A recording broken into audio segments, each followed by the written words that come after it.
আসসালামু আলাইকুম। অনেকে এদিক সেদিক থেকে লতিরাজের আমাদের কুমিল্লা বরুড়ার বিখ্যাত লতিরাজের চারা নিয়ে আপনারা প্রতারিত হন।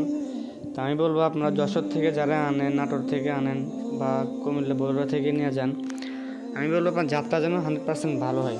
কারণ জাত যদি ভালো না হয়, আপনি যতই পরিচর্যা করেন না কেন আপনার ফলন আসবে না।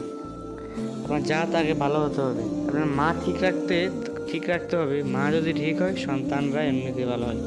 তো সেই জন্য আপনাকে জাত আগে নির্বাচন করতে হবে, আপনি কোন জাত চাষ করবেন।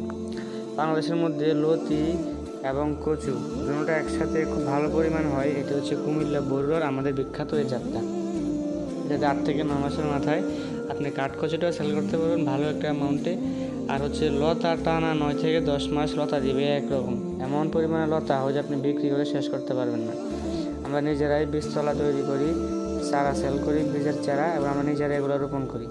যাদের হচ্ছে চারার প্রয়োজন অবশ্যই স্ক্রিনে নাম্বার দেওয়া থাকবে, এটা আমাদের ইমো হোয়াটসঅ্যাপ নাম্বার, অবশ্যই যোগাযোগ করবেন, পরামর্শ করবেন অথবা কন্ট্যাক্টে সরাসরি কল দেবেন। চাষ পদ্ধতি একদম সিম্পল। এখন বর্তমানে বন্যা কবলিত অঞ্চলগুলোতে আপনারা চাষ করতে পারেন, যেগুলোতে পানি আটকে আছে, ধান লাগানোর পরে মারা গিয়েছে, এগুলোতে আপনারা পানিটা হালকা শুকানোর পরে এই জাতটা নিয়ে লাগিয়ে দেন। ইনশাল্লাহ 2 মাসের মাথা থেকে আপনার লতা বিক্রি শুরু হবে।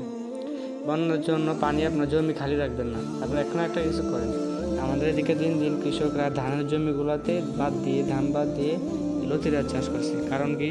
কারণ এই লতির মধ্যেই সবচেয়ে লাভ বেশি। কচু চারা, ফুল, আবার কাঠ সবগুলো মোটামুটি সেল হয়।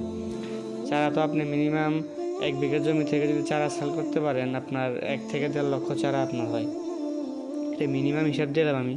মাসে মাসে সেল করে সার দিয়ে দিলে আবার বীজ বের হয়। তো আপনি বীজে ভালো একটা অ্যামাউন্ট থাকে মোটামুটি। উঠানোর সময় একটু কষ্ট হয়, যদিও লোক দিয়ে উঠাতে হয়। তারপর খরচটা যে 1 বিঘা জমি থেকে 3-4 মাসের মাথায় 3 মাস যদি চারা সেল করেন, মিনিমাম 1.5 লাখ টাকা চারা অনায়াসে সেল করা যায়। সেজন্য কষ্ট করতে হবে।